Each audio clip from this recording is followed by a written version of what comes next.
with full respect to the Constitution, in defense of The BICOM has practically altered and superseded 13 Republic Acts or special laws.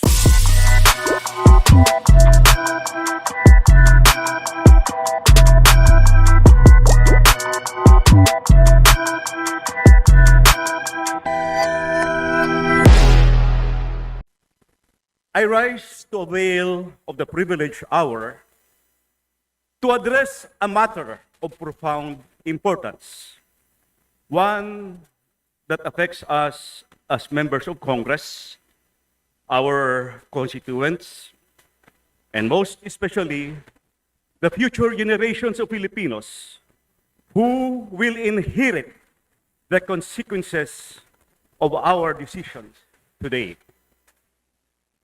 The 2026 National Expenditure Program, or NEP, will soon be submitted to Congress for deliberations.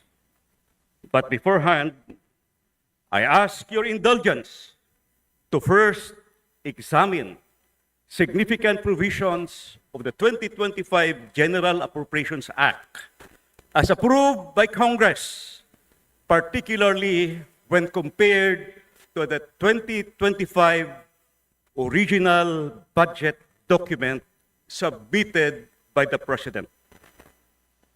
I believe that certain adjustments made to the budget raise serious legal questions and may be vulnerable to constitutional challenge. I would like to share these observations with you, my esteemed colleagues, as this will hopefully guide us in the approaching deliberations on the 2026 national budget.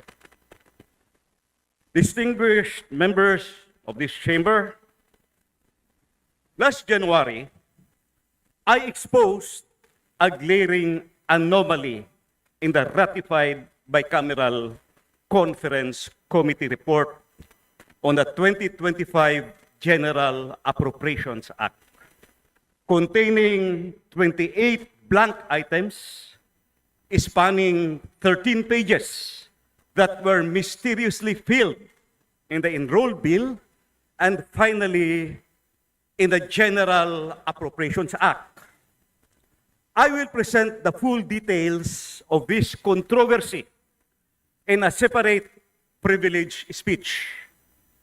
But today, I must draw your attention to another blatant irregularity in the 2025 budget that has escaped public scrutiny and was never openly deliberated by either the House or the Senate.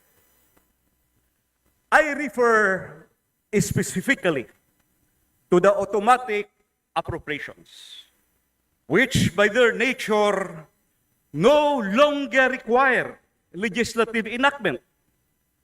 My concern centers on the use of income in the general fund and the special accounts in the general fund. We are aware that the proposed 2025 National Expenditure Program, as proposed by the President to Congress way back in July 29, 2024, amounts to 6.352 trillion, which is sourced from program new appropriations of 4.247 trillion and automatic appropriations of 2.105 trillion. Can we request this slide projection? Wala bang PowerPoint? I think I have a PowerPoint. But kung wala, ihabol na lang. In addition, the President also proposed the amount of 158.67 billion in unprogrammed appropriations as standby authority to be released only when, number one, when revenue collections in any one of the identified non-tax revenue sources exceeds target as reflected in the budget of expenditures and sources of financing, or BASF. Number two, when new revenues from new tax and non-tax sources are collected, which are not part of or not included in the original revenue sources reflected in the BASF. Or three, approved loans for foreign assisted projects. In summary, the expenditure program of 6.352 trillion can be presented in a more detailed manner, taking into consideration the program and programmed new appropriations and components of the automatic appropriations. Wala pa rin project point, PowerPoint, so kung wala pa rin, let me proceed. Supposedly, may PowerPoint tayo. Yung new general appropriations, 4.405 trillion, composed of program appropriations of 4.2 trillion and program appropriations of 158 billion. Yung automatic appropriations is 2.1 trillion, and under the automatic appropriations are the retirement and life insurance premium, customs duties and taxes, the national tax allotment, interest tax on national government debts, BARM block grants, pension of ex-presidents and spouses, net lending, at under automatic appropriations, nandito nakasulat ang special accounts in the general fund in the amount of 27,352,123,000.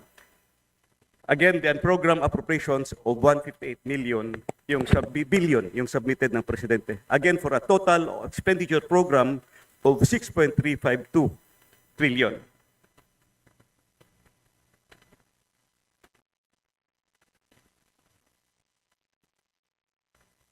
With that as a background, Mr. Speaker, I will now go to the main issue, which I want to emphasize having a great impact on the total expenditure program. As I have said earlier, I will no longer discuss the items under the program and program appropriations of the GAA, since it is the topic of another privileged speech, or my next privileged speech. But I will discuss now the special accounts in the general fund, which are sourced from earmark revenues of the government. What are earmark revenues?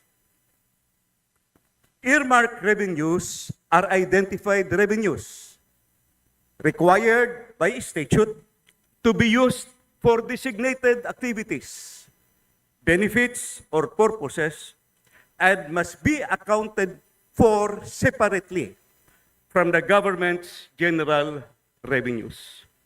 For 2025, the earmark revenues amount to 1.202 trillion and is classified into two categories. Number one, use of income in the general fund for a total amount of 1.175 trillion and special accounts in the general fund of 27.352 billion. To differentiate the two categories, the use of income in the general fund refers to revenues that accrue to the general fund, which by virtue of statutes or enabling laws authorize agencies to use part of the income of the general fund for a specific program or project, which are generally included in the program portion of the General Appropriations Act, except when it is specifically provided by law that it is automatically appropriated, like the case, the national tax allotment and the BARM block grant.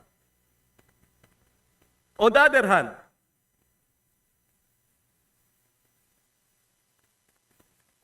hand,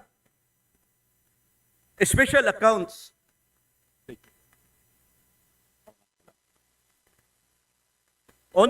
special accounts in the general fund, as mentioned earlier, are funds whereby proceeds from specific revenue measures are earmarked by law for specific priority programs and projects and are automatically appropriated. The details of the earmarked revenues are shown in Table B.15 or B.15, specifically on pages 413 to 420 of the 2025 BESF or Budget of Expenditures and Sources of Financing. Supposedly summarized on the screen, so mahaba yan. On the use of income in the general fund, the amount of 1.175 trillion, while the special accounts in the general fund is the amount of 27.352 billion. How I wish we had a PowerPoint para madaling maintindihan. But let me continue.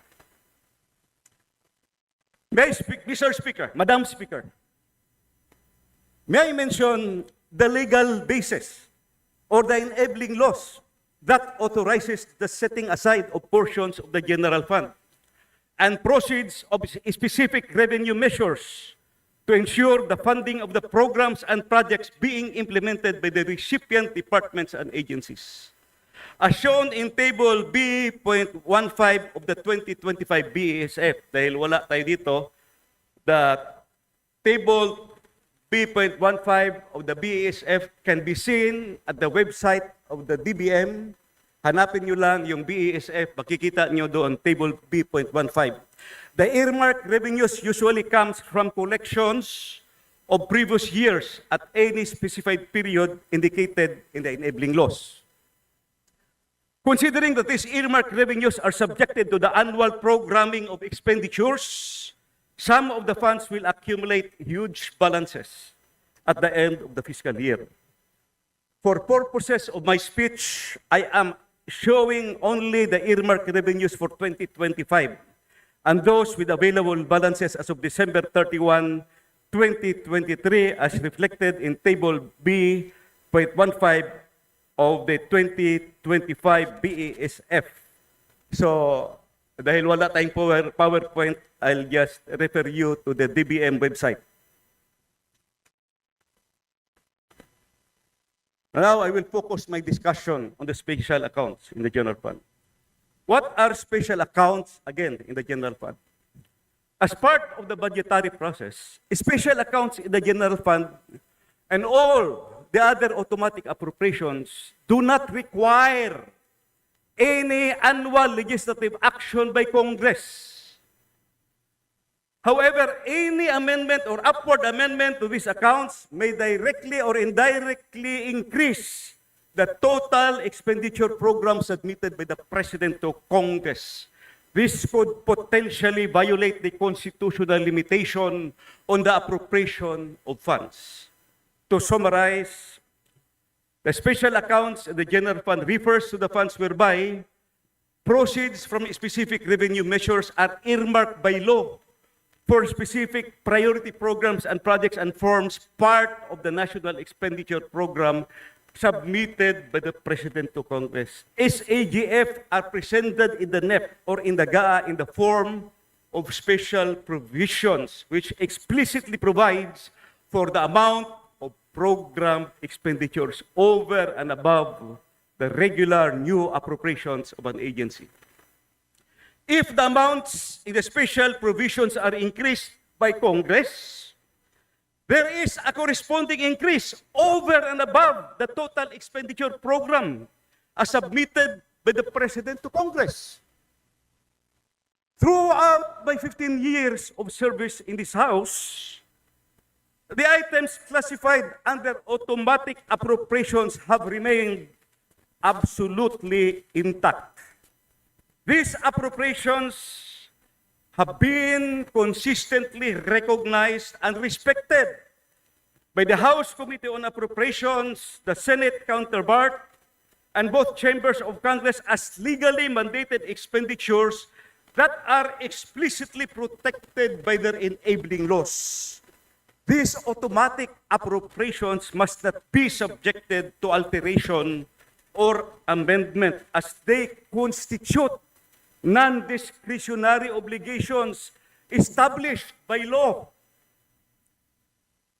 There is statutory protection ensures that these funds remain outside the purview of the annual appropriations process, preserving the legislative intent and maintaining the fiscal stability these mechanisms were designed to provide. However, for the first time in an unprecedented move, the 2025 budget reveals that the Bicameral Conference Committee has amended the automatic appropriations by making substantial upward adjustments in the special provisions of several agencies, with SAGF a staggering 12.75 billion increase that fundamentally undermines the protected status of automatic appropriations. This extraordinary breach has inflated the President's original submission from 27.352 billion to an unprecedented 40.107 billion, a shocking 47% increase that directly contravenes the statutory mandate of these appropriations.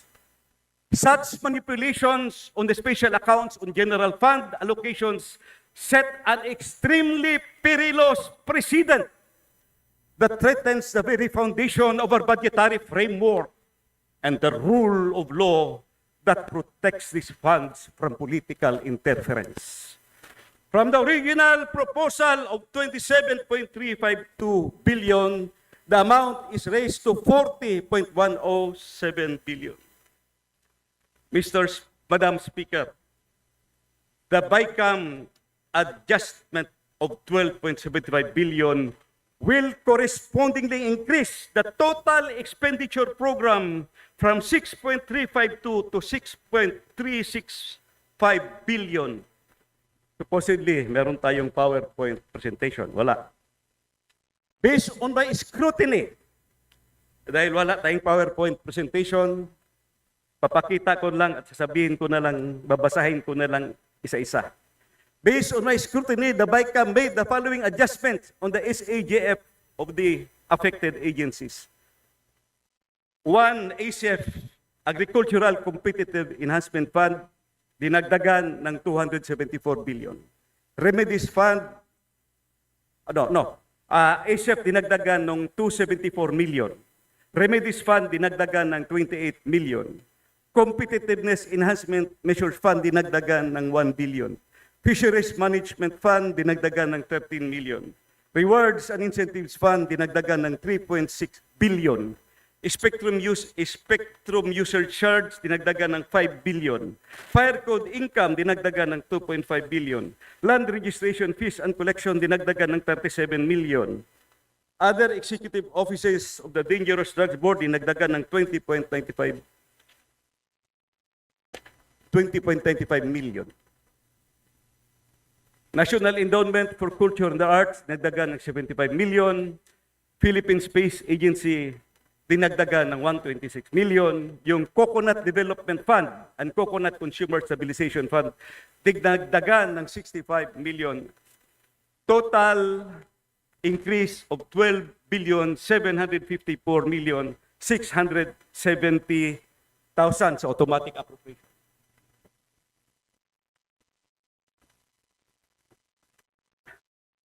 What are the legal and constitutional violations demanding immediate resolution?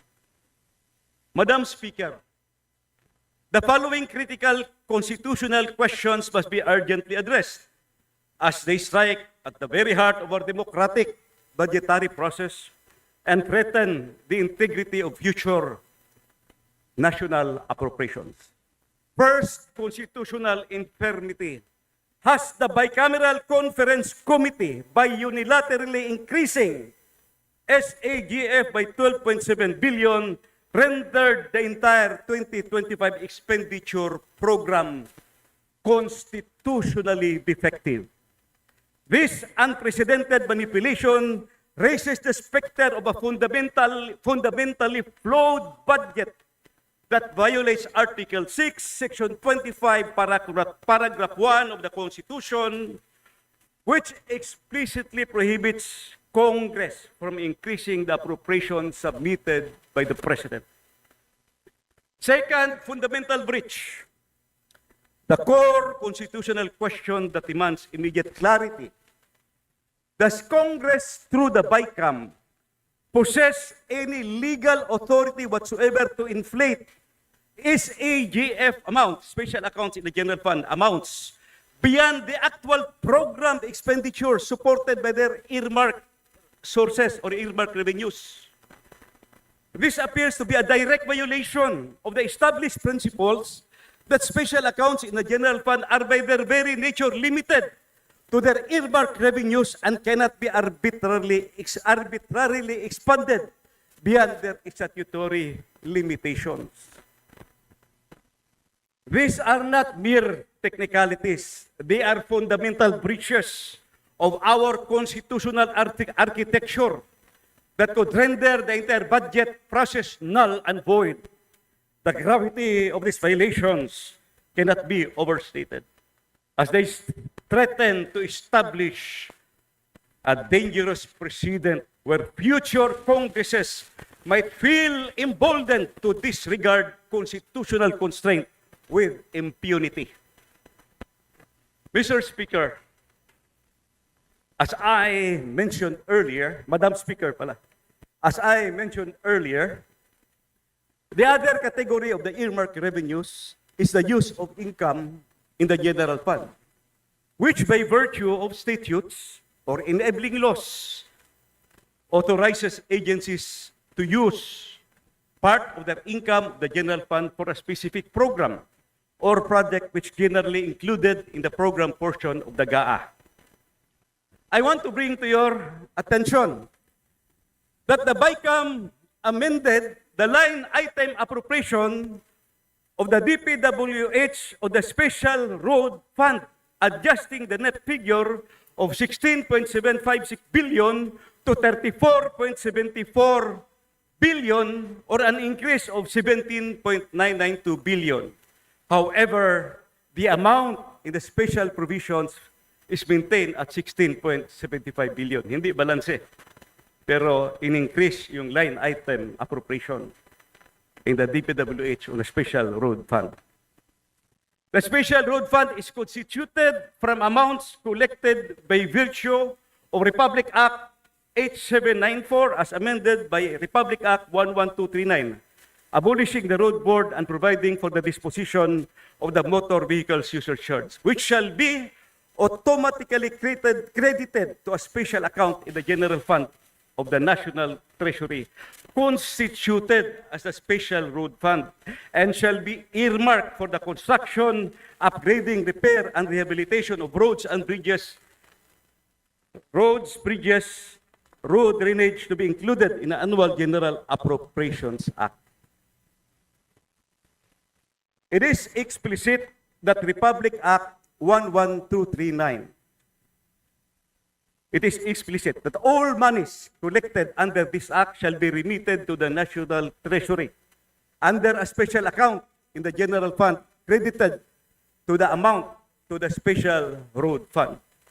For 2025, the proposed revenue from the motor vehicles user charge tax collections, only the amount of 16.75 billion is programmed for expenditure in the 2025 National Expenditure Program. The BICOM added 17.992 billion to the 16 billion, which was originally proposed in the NEP. But here's the problem. The 17.992 billion was not sourced from the available balance of the Special Road Fund, but from pooled sources of funds or cuts on realignments from other agencies. Pwede ba yun? Mr. Speaker, Madam Speaker, although the increase of 7.992 billion to the line item appropriation of the DPWH Special Road Fund will not increase the total expenditure program of the government, is it proper or legal to increase the Special Road Fund from funds coming from other sources in the GAA and not from earmarked revenues coming from the motor vehicles user charge?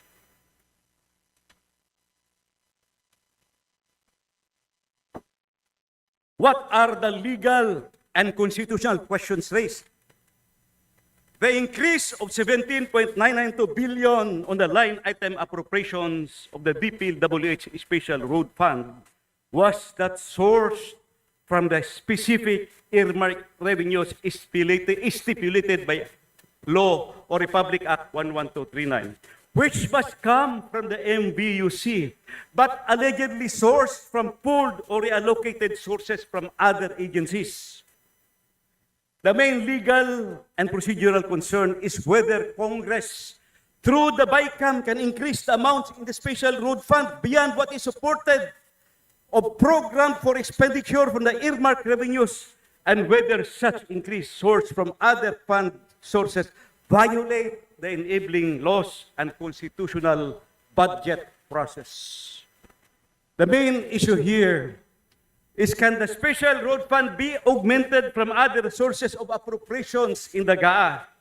It is explicit in the law that the source of funds for the Special Road Fund shall come from the MBUC tax collection, which shall be remitted to the Bureau of Treasury under a special account in the general fund appropriated in the GAA. Is it right to assume that if the increases are not supported by actual collections from the designated revenue sources, or if they are, or if they alter the nature of the appropriations set by law, these adjustments may be legally questionable and vulnerable to constitutional challenge. Mr. Speaker, I was expecting that these congressional insertions in the SAGF will somehow be subjected to presidential veto because it bloated the expenditure program submitted by the President. Yes, I am aware that preconditions were included in the implementation of the special provision by subjecting it to judicious programming based on the actual collections and utilization of funds. But my point is, by increasing the amount in the special provisions of the SAGF, there is a corresponding increase in the expenditure program submitted by the President, which may breach the constitutional limitation in the appropriation of funds. Of the numerous provisions on SAGF amended by Congress, only the special provisions of the Bureau of Customs on rewards and incentives was conditionally vetoed. On the other hand, the Special Road Fund, which has substantially increased from 16.756 billion to 34.748 billion, was merely noted by the President under the general observations portion of the veto message. If you can remember, the direct veto was only 26 billion for the DPWH and 168 billion in unprogrammed funds. Madam Speaker, I must now address a final matter that, while not technically classified under automatic appropriations, involve similarly protected earmark funds, vital to our universal healthcare system.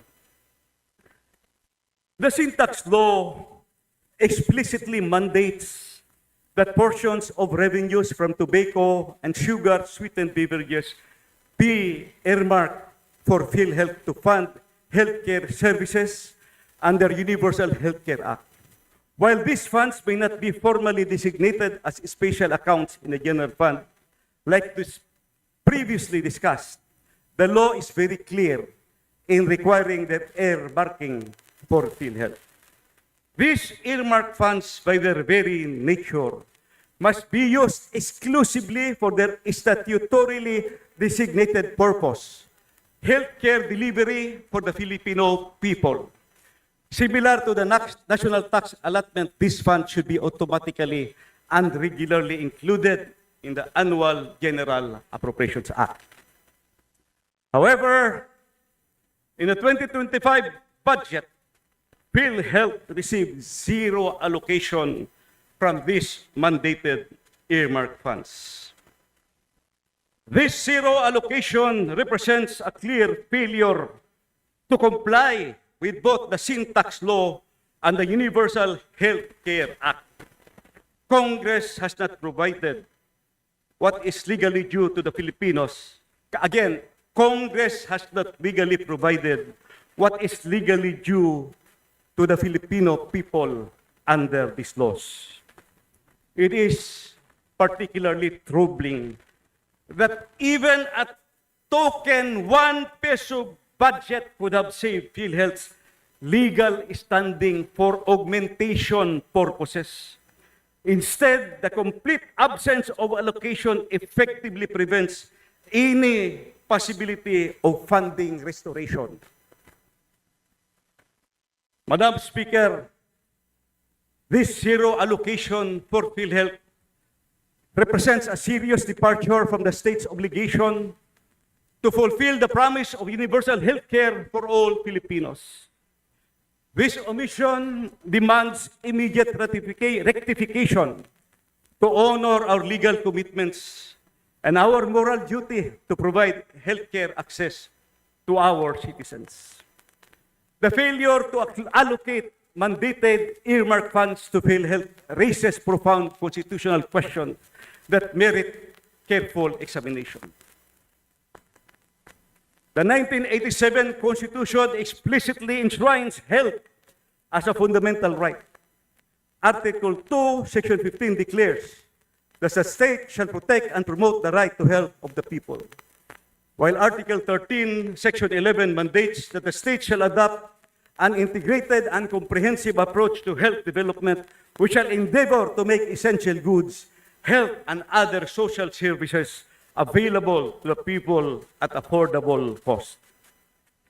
By withholding the statutorily mandated earmark funds from PhilHealth, the government failed to fulfill its constitutional obligation to provide the health benefits guaranteed under the Republic Act 11223 or the Universal Health Care Act. This law was specifically enacted to ensure that all Filipinos are guaranteed equitable access to quality and affordable health care, goods, and services, and protected against financial risk. Pending judicial review, these constitutional concerns are not merely academic. Multiple petitions have been filed before the Supreme Court challenging both the zero budget allocation for PhilHealth and the related transfer for PhilHealth reserve funds. The resolution of these cases will have far-reaching implications for the implementation of the universal health care and the protection of Filipinos' constitutional right to health. Mr. Speaker, Madam Speaker, Mr. Speaker, yes, Mr. Speaker, as we await the Supreme Court's guidance on these critical matters, we must recognize that the stakes could not be higher: the health, the well-being of every Filipino. Mr. Speaker, my dear colleagues, my dear Filipino countrymen watching this on live coverage, I rise today with a resolute heart to speak on our national budget, not as a ledger of pesos and centavos, but as a living promise we make to every Filipino who trusts government will safeguard their health, their dignity, and their hope. The numbers we debate are in truth the measure of our compassion, our dignity, our will, and the test of our constitutional duty. These items under the automatic appropriations, particularly the special accounts in the general fund and the use of income in the general fund, is a product of painstaking legislations passed in previous Congresses, fully debated by our illustrious predecessors in the four corners of this legislative hall. The BICOM has practically altered and superseded 13 Republic Acts or special laws, and to include the PhilHealth funds reduction, a total of 14 laws that earmark certain funds from sources already specified as a product of exhaustive debates in both the House and the Senate. The 14 special laws specified under the automatic appropriations, particularly special accounts in the general funds and the utilization of income under the general fund that were altered and superseded by the GAA 2025 are as follows. Number one, RA 11239, or the Special Road Fund. This act amended RA 8794, or the Motor Vehicles User Charge. Number two, RA 8718, RA 9496, and RA 10848, or the Agricultural Competitiveness Fund, ASEP. Number three, RA 8800, 8800, Remedies Fund, or the Safeguard Measures Act. Number four, RA 8800 again, or the Competitiveness Enhanced Measures Fund of the Safeguard Measures Act. Number five, RA 10654, or the Bureau of Fisheries and Aquatic Resources Fisheries Management Fund. Number six, RA 9335, or Rewards and Incentive Funds of the Attrition Act of 2005. Number seven, RA 10929, or Spectrum Usage Fund of the Free Internet Access in Public Places.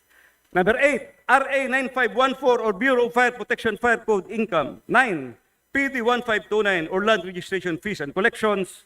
Number 10, RA 9165, or Dangerous Drugs Act. Number 11, RA 9356, or the National Endowment Fund for Culture and the Arts. Number 12, RA 11363, or the National Space Agency Act. Number 13, PD 1234, PD 1854, RA 11435, or Coconut Development Fund and the Coconut Consumer Stabilization Fund. And last but not least is number 14, the Sin Tax Law of 2012. This item may not be the list of SAGF or UIGF, but the law is clear that 80% of the incremental proceeds of the Sin Tax Law will go to universal health care. The central constitutional issue requiring urgent clarification is this. Does Congress, acting through the Bicameral Conference Committee, have any legal authority to increase the amounts allocated to the special accounts in the general fund beyond the actual program expenditures backed by their designated revenue sources? Such actions appear to contravene the well-established principle that SAGFs are intended to be strictly limited to their earmarked revenues and cannot be augmented arbitrarily beyond what is legally mandated. This is far from a procedural technicality. It strikes at the very core of our constitutional framework. These potential violations constitute serious breaches that could undermine the legitimacy of the entire budget process, potentially rendering it null and void. The implications are profound, as such precedents risk empowering future legislatures to disregard constitutional fiscal constraints with impunity. The Constitution vests in Congress the power of the purse, but more crucially, it requires us to exercise this power with faithfulness to existing statutes. The General Appropriations Act cannot amend or override special laws previously enacted by Congress. This disregard for sanctity of the law undermines not just legislative intent, but the very legitimacy of this institution, and exposes the budget to legal challenge and public condemnation. I call on this august chamber to restore the trust, the confidence, and the integrity of the entire budget process. As a former chairman of the House Committee on Appropriations, it hurts me when I heard these highly repeated comments branding the 2025 national budget as the most corrupt budget ever passed in the history of Philippine Congress. I urge my colleagues, let us not allow short-term expediency or political calculations to compromise the hard-won health rights of our people. Let us remember that the world looked upon us when this chamber passed the sin tax law in 2012. It helped the country garner the first ever investment grade credit rating from international credit rating agencies. Humility aside, I was the main author of the sin tax law of 2012 or Republic Act 10351. For the sake of every Filipino in need, for our duty to the Constitution, for the future of our children and our children's children, I respectfully appeal, let us act now to correct this injustice. Today we face a test whether we uphold these laws in the spirit in which they were crafted and the welfare of the Filipino nation. Let us never forget the power of the force is not ours to wield, but ours to safeguard for the people we serve. Let us wield not just authority, but compassion and justice, for that is the true spirit of public service. Thank you, and may God bless our deliberations and our nation. Daghan salamat. Mr. Speaker, if there's anybody in the hall who wants to ask question, I'm willing to reply for an interpellation. Thank you, Mr. Speaker.